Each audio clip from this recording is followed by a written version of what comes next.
21/10/2015 ندخل الآن منزل إحدى العائلات في يربوط الشرقية. نقوم الآن بتقديم السلام. جيب الثاني كيس الثاني كمان قربوا لهني.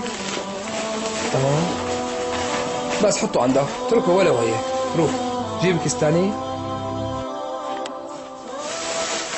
قرب الكيس الثاني. إذا نحن الآن في منزل إحدى العائلات الفقيرة في مدينة سقبة 21/10/2015. يعطيك العافية أخي. كيفكم إن شاء الله بخير؟ الحمد لله على كل حال. أخي الكريم في عنا الأخ عادل المهوس والأخ رافع الرويلي. سمعوا قصتك وسمعوا القصة كاملة وتعاطفوا معها وتأثروا فيها وقرروا يبعثوا لك المساعدة هاي. هن بعثوا 180 دينار أردني عن طريق الشيخ أبي معاذ، واشترطوا علينا انه نقدم لك بنصها يعني ب90 دينار السله غذائيه، وبالنص الثاني ال90 دينار مبلغ نقدي. تفضل والله يعوض عليكم والله يبارك لكم فيها ويهنيكم. هي السله الغذائيه بس افتحها عمو. لو هي الله يرزقكم يا رب، الله يرزقكم ويغنيكم يا رب.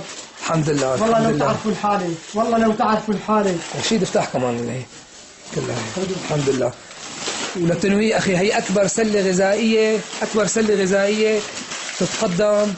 افتح كمان. الحمد لله الحمد لله. سناء سناء سناء تعي اختي اختي تعي شوفي. الحمد لله على كل حال. شوفي الحمد لله. ماني مصدق ماني مصدق انا ماني مصدق. الحمد لله اخي. الله ماني مصدق والله ماني مصدق. الله كريم. الحمد لله الحمد لله. لك كيلو سكر ما حاسن اشتري، كيلو سكر ما حاسن اشتري. ضعفت عم بشرب سكرين. انا بحب الشاي عم بشرب سكرين. ضعفت من السكرين. لقيت السكرين 100 ورقه هيك بجيب شوي ما صفى فيني عزم. انا بشرب سكرين. الحمد لله الحمد لله. الحمد لله والله يهنيكم فيهم اخي الكريم. كتر خيركم. الاخ رافع بشكر الاخ رافع والاخ عادل المعوض بشكركم. الله يغنيكم. الحمد لله. الله لا يعيش كل حدا. الله يحميكم. بس انا بتمنى من كل واحد بيدعم، كل واحد بيدعم. عنا ناس كثير هون جوعانه. خبز شعير ما عم يحسوا يشتروه، خبز الشعير ما عم يحسوا يشتروه. جيراني اهل بلدي اهل الغوطه 90% عم ياكلوا خبز شعير، ويا في ناس ما عم تحسن تجيب رغيف كمان. والله العظيم والله ما عم بكذب. الحمد لله. كيلو السكر ب2000 وراه. بدك شوفوا بدك لحم ما ضل. انا جاري لحام ما بفوت ما بحسن فوت عنده.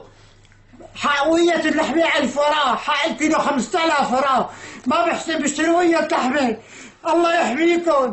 الله ينصركم. الحمد لله. واخي منوه انه هي اكبر سله غذائيه بتتقدم لاحدى العائلات في الغوطه الشرقيه، ما يقارب وزنها 50 كيلو، وكلها مواد نوعيه. سمنه، هي سمنه سناء. الحمد لله. هي سمنه. الحمد لله. هي سكر هلا بتساوي شاي. هلا بدي اساوي كاسه شاي. هلا بدي اساوي كاسه شاي. صار لي 20 يوم عم بشتغل بالبيت، خايف من الشتاء.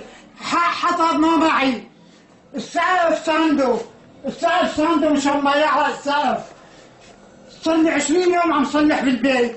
20 يوم صار لي عم صلح بالبيت. الحمد لله. والبيت هذا 100 متر، إلي 50 متر و50 لاخواتي.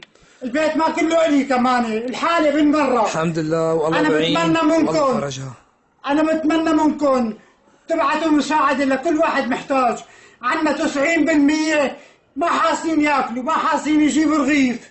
والله العظيم والله ما في كذب. الله أعلم بالحال تبعنا. الحمد لله على كل حال. الحمد لله. ونحن بالفعل نتشكر الأخ عادل المهوس ورافع الرويلي، لأنه بالفعل يمكن المساعدة كبيرة والحمد لله، وأكيد الحاجة ماسة عنا بالغوطة الشرقية والحمد لله، والله يجزيهم عنا كل خير. الحمد لله. كتر خيركم. كتر خيركم يا رب. الحمد لله.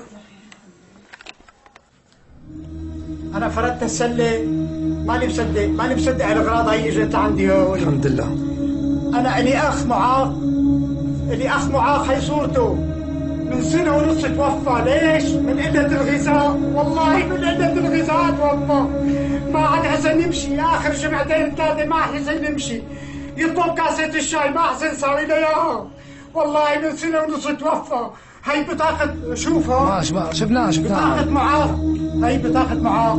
أخي اللي أخ من شهر ضرب الطيارة كمان روحته من شهر.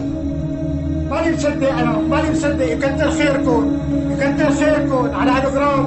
عمره ما اجتمع عندي هيك غراض. أنا مسجل بالجمعية الخيرية من قبل الأحداث. هي مسجل بالجمعية الخيرية من 30 سنة. أنا مريض والله العظيم، من 30 سنة مريض.